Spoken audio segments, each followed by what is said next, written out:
Tell us about your adventure with British Drum Co. What's your adventure? It's been an amazing adventure having been an artist, a touring artist, come into kind of the industry as an endorsee with DW and Zildjian, Vic Firth, Remo, and I got to know Keith over several years, and so one day he came to me with this kind of idea of the business. I was like, wow, yeah, okay, we sorted that out, with Keith and Al and Alan and Stu, and since we started the business, it's been even more of an adventure than I expected it to be, learning how the business works, things that I never expected or knew about as an endorsee even, so it's been great, and it's been interesting to be this side of the fence. What made you want to actually make the change and the transition from one drum company to another? Well, with DW I was an endorsee, or endorser, so I played their drums. I represented the company as a drummer with Kasabian. The difference with Keith is someone I've got to know over the years, and someone I've always believed is deeply skilled at what he does. He knows what he's doing. So he came to me with an offer to be part of this company. So I'm a partner in this company. That makes a massive difference. That's what I mean. Now I'm this side of the fence, So. What kits do you use with Kasabian or with other projects, and why? So my main Kasabian drum kit that you'll see me touring with, as we are coming back out in March, will be a Legend Series kit. It'll be a 24, 13, 16, 18 with a Merlin snare, matching snare, I think 6.5 deep. That's the main sort of thing. Because they're perfect for that sound. I take a drum kit. It's incredible because the drums are made of birch, and I think a lot of drummers have a preconception of how birch behaves, what it sounds like, what it does. Our birch drums, maybe it's because they've come through the handmade process, so the wood has slowly formed itself to shape, has so much meat and so much width to the sound that it defies its birchness. You see what I mean?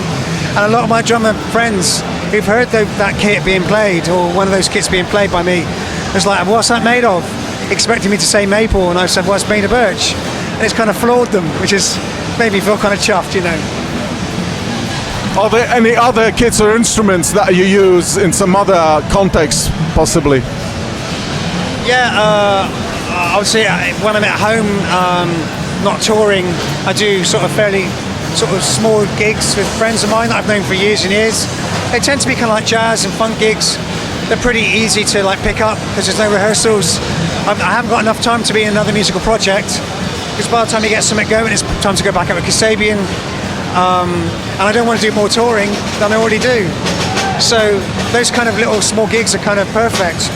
So I tend to take out my Lounge Series kit. Although I did actually, for a while, I did have one of our original Legend kits that I was running around Bristol, where I'm from, with, so. Drummers tend to have a sort of a fetish for snares. That's a slightly different thing than kits, right? Drummers tend to be fetishists for snares, right? Have you ever fallen victim to that? And using British Drum Co snares, do you also tend to use some other snares, not just the regular? Yeah, no, I'll be very honest with you. I mean, I've had the vintage bug over the years, and I've got a nice old 1938 Slingerland Radio King, a 26, 13, 16 in that lovely yellowed white marine pearl. And I got some 60s, I got 60s scratch and a 60s Ludwig and an early 70s Ludwig as well. These are as kits. I've recently got rid of a few drum kits because I've got no room left, and I've got Keith now, The snare drums are interesting. I mean, I've got the usual. I've got my 400 from the 60s. I've got a 60s Acrolite. I've got a 60s Black Beauty. I've got I think a 50s Radio King snare. I've got Heyman. I've collected these snare drums over the years because as I've kind of gone through my career in the recording studios, I've been asked for so many different sounds and colours that you tend to end up buying these snare drums to try and get these different sounds and colours. Which is what we're doing here actually at the company. And I guess again, this is part of my role in the company, is I am the active professional drummer who's touring and recording. So I can kind of like relate what I need and what I'm feeling I need back to Keith, and we can kind of like investigate different shell types and stuff. For instance, our Big Softy is kind of born out of studio, getting a perfect drum for a studio, and we found it. I mean, you can crank that drum up, play it live, but in the studio it behaves beautifully, especially if you want a lower, more fat sound. So, you know, with our snare drums we've got here, we've got the Big Softy, we've got the Bluebird for that kind of metal brass snare, we've got the Merlin for that kind of wood snare, you know. The lounge snare here is like an 8-lug old school sounding snare drum. So we're kind of going that way with our range, you know, which you have to as a company. So. Thanks a lot for that. No problem at all. Dziękuję. Dziękuję.